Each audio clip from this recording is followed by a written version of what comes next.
Here's a reason why, one of many, to keep your plants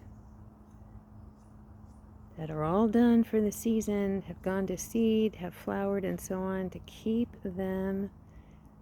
intact throughout winter. Today I have had at least 10 different varieties of birds come in within about 5 minutes time, eating mullein seeds off of these stalks, getting seeds off of the plantain, seeds off of lavender,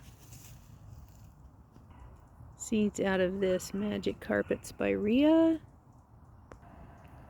bugs and grubs off of the bitter cherry tree. You can see the holes from the downy wood